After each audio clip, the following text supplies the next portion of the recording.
भावना जीवन वृक्ष की जड़ है और उसके द्वारा खींचा जाने वाला पोषक पदार्थ व्यवहार, दोनों के समन्वय से ही परिवार को उपयुक्त परिपोषण मिलता है। जमीन में उर्वरता और नमी न हो तो जड़ें खुराक कहाँ से खींचे। इसी प्रकार पोषक तत्वों का जमीन में बाहुल्य होते हुए भी जड़ें सड़ी गली हों तो पौधे को आहार पाने और बढ़ने का अवसर कैसे मिले। एकांगी स्थिति अपर्याप्त है। दिन रात नर नारी ताना बाना ऋण धन मिलकर जिस तरह एक संयुक्त शक्ति बनते हैं, गाड़ी के दो पहियों की तरह गतिशील बनते हैं, ठीक उसी तरह परिवार में सर्वतोन्मुखी प्रगति का वातावरण बनाने के लिए भावना और व्यवहार के दोनों ही पक्षों को उच्च स्तरीय होना चाहिए। भावना में आत्मीयता की सघनता होती है।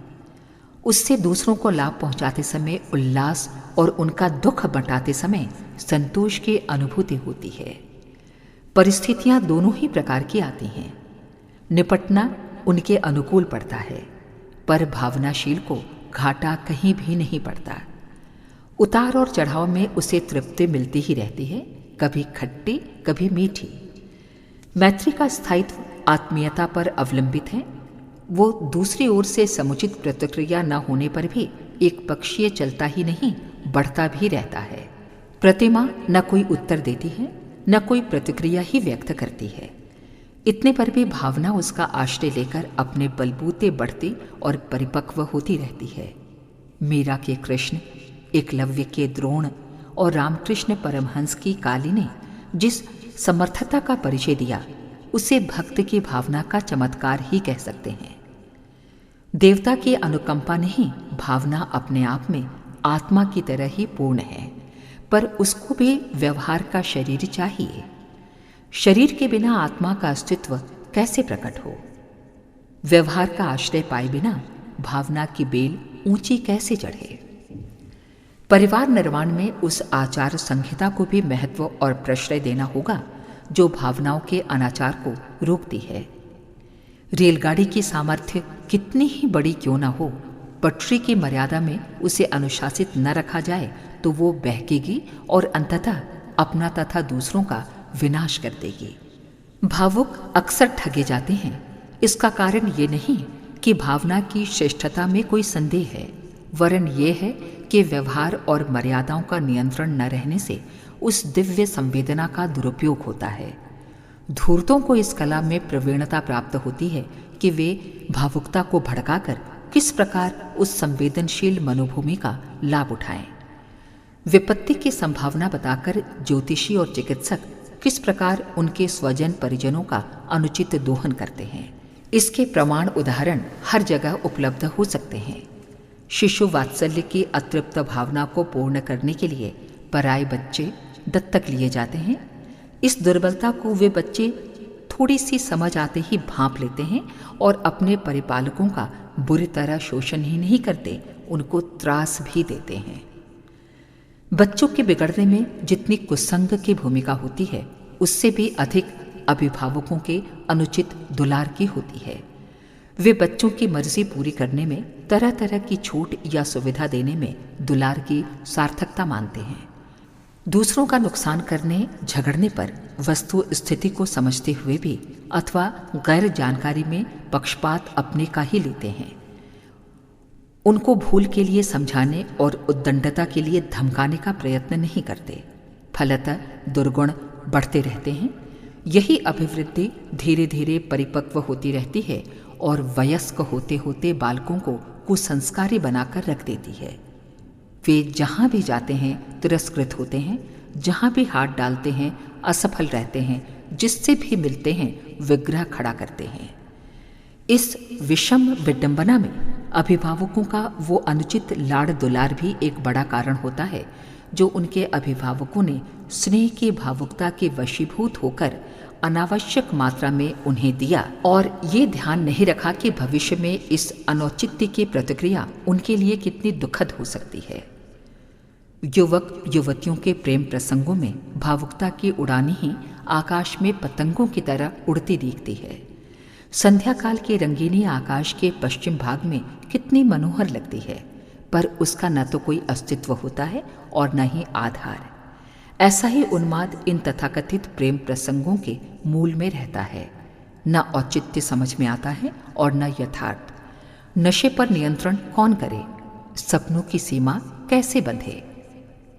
प्रेमोन्माद भी लगभग ऐसा ही होता है।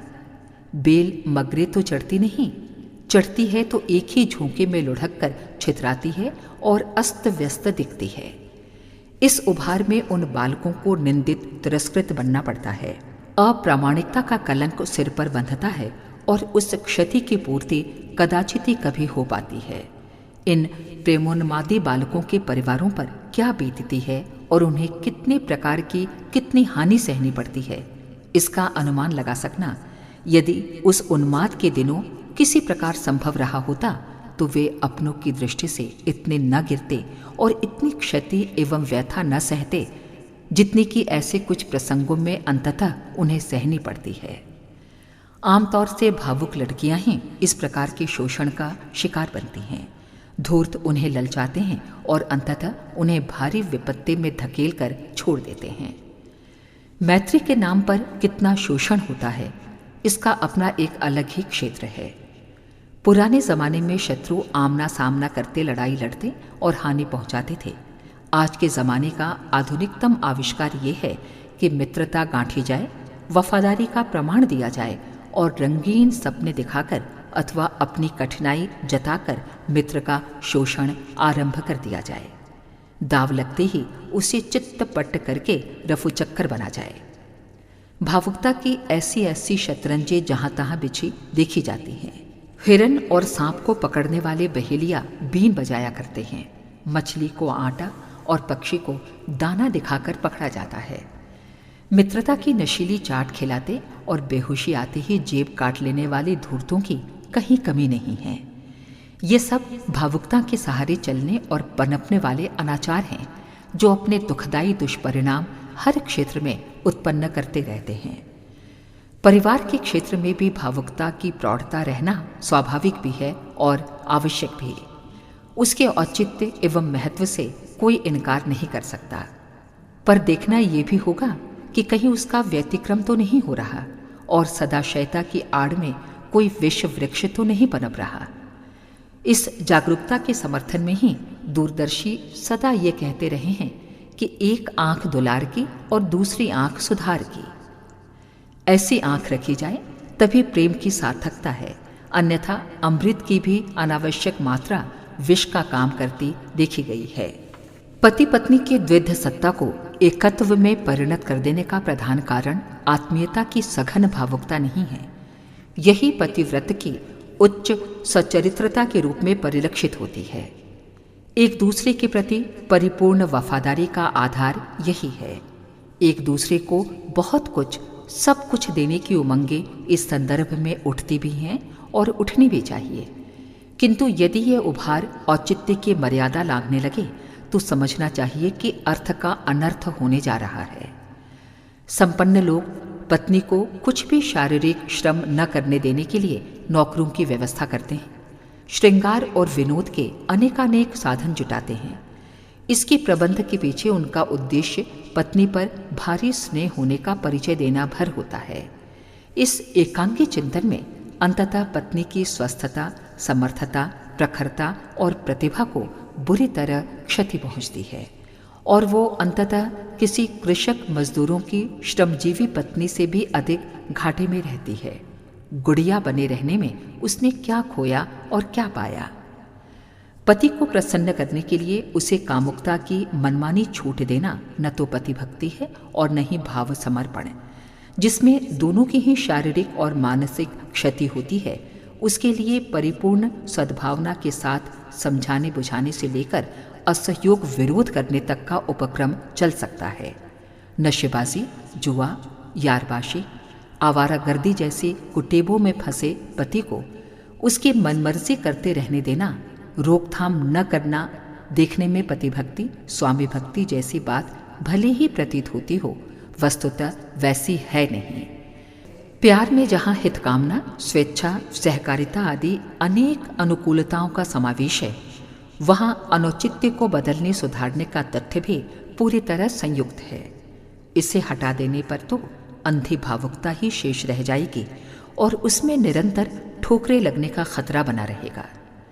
कितने ही घरों में नववधुएं संयुक्त परिवार से पृथक रहने का आग्रह अपने पतियों से इसलिए करती हैं कि उन्हें पति की स्वामिनी बनने और कमाई का लाभ उठाने का अवसर मिलेगा। संयुक्त परिवार में तो ये उपलब्धियां प्रत्यक्षतः बढ़ ही जाती हैं, भले ही बाद में उसके सत्परिणाम अनेक गुणे होकर मिलते रहें। भावुकतावश पति भी उनके आग्रह को मानने और उत्तरदायित्व से विमुख होते देखे गए हैं।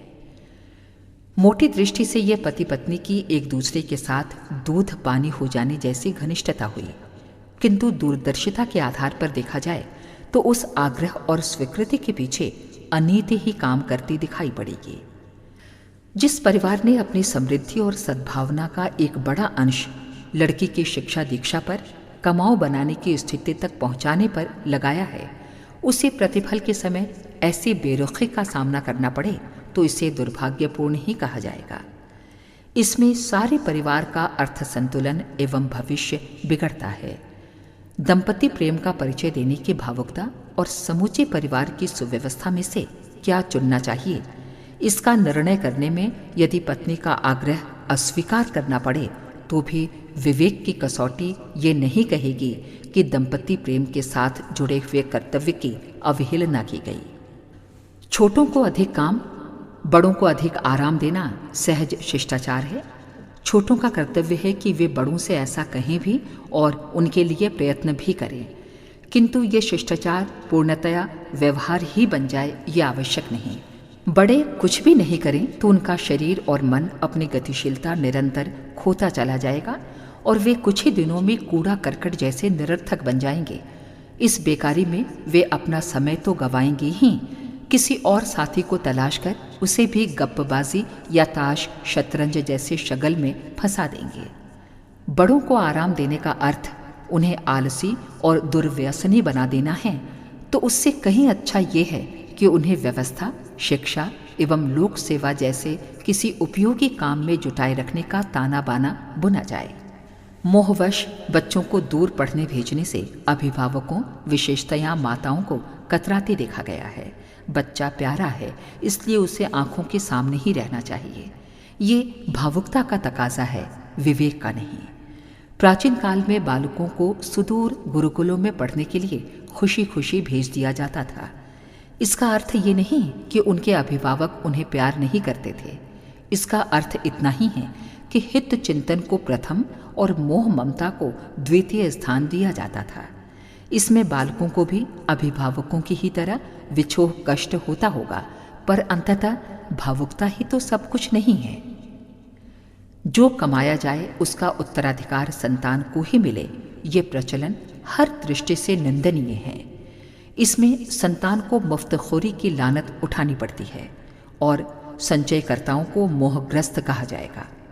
औचित्य इतना ही है कि अभिभावक अपनी संतान को समर्थ सुसंस्कृत बनाने के साथ अपने कर्तव्य की इतिश्री समझें और संतान भी अपने पूर्वजों से इससे अधिक की आशा न करें। असमर्थ आश्रितों को तो पूर्वजों की कमाई पर गुजारा करने का अधिकार रहना चाहिए, पर जो अपने बाहुबल से कमाने में समर्थ हैं उन्हें स्वावलंबन पूर्वक निर्वाह क्यों नहीं करना चाहिए। बिना परिश्रम की कमाई, चाहे वो चोरी में, लॉटरी में या उत्तराधिकार में या किसी दूसरे रास्ते मिली हो, तथ्यतः अनैतिक है। जो कमाएं सो खाएं, ये सिद्धांत सही है। इसमें इतना ही परिशिष्ट जोड़ा जा सकता है कि असमर्थ आश्रित अपने पूर्ववर्ती की संपदा से निर्वाह प्राप्त करें। समर्थों को मिला उत्तराधिकार उनके लिए मुफ्त का माल होने से बेरहमी के साथ खर्च होगा। दूसरे ऐसे धन पर स्वभावतः लोक मंगल का जो अधिकार है, उससे उस क्षेत्र को वंचित रहना पड़ेगा और असंख्यों सत प्रवृत्तियों को उस पोषण के सहारे पनपने का लाभ मिल सकता था, उन्हें उससे वंचित रहना पड़ेगा। मोहग्रस्त अभिभावक भावुकतावश अपनी संचित कमाई का उत्तराधिकार अपने वंशजों के लिए छोड़ते हैं, तो प्रचलन के अनुसार इसे स्वाभाविक ही कहा जाएगा। किंतु जहाँ तक विवेक और औचित्य का प्रश्न है, इस हस्तांतरण का कोई औचित्य नहीं है। कृषि, उद्योग आदि के तंत्र पीढ़ी दर पीढ़ी चलते रहें, उनके सहारे परिवार को काम मिलता रहे, ये व्यवस्था अलग है, इसका समर्थन भी हो सकता है। किंतु जहाँ ऐसा कुछ नहीं, बाप की कमाई बेटों में बंटने भर है, वहाँ निश्चित रूप से भावुकता का अनुचित उपयोग ही है। इसमें देने वाले और लेने वाले दोनों पर ही अनौचित्य का, भावुकता के दुरुपयोग का कलंक लदता है। ऐसा धन विशुद्ध रूप से सार्वजनिक उपयोग के लिए प्रयुक्त होना चाहिए। भले ही उसे मृत्यु टैक्स के रूप में सरकार वसूल करे अथवा प्राचीन काल की श्राद्ध व्यवस्था के अनुसार उसे स्वेच्छापूर्वक धर्म प्रयोजन के लिए वितरित कर दिया जाए।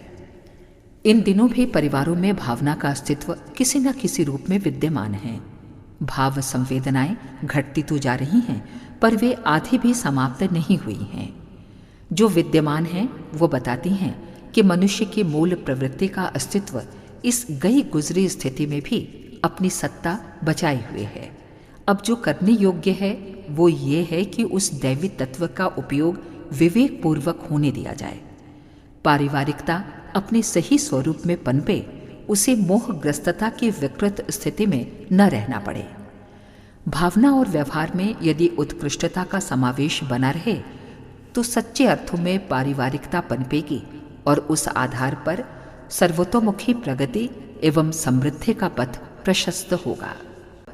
अगर आपको हमारी ये वीडियो पसंद आई हो तो इसको लाइक करें, कमेंट और शेयर ज़रूर करें और हमारे YouTube चैनल ऋषि चिंतन को सब्सक्राइब भी कर लें। साथ ही बेल आइकन को भी दबाएं ताकि आपको आने वाली वीडियोस की नोटिफिकेशंस मिलती रहें। धन्यवाद।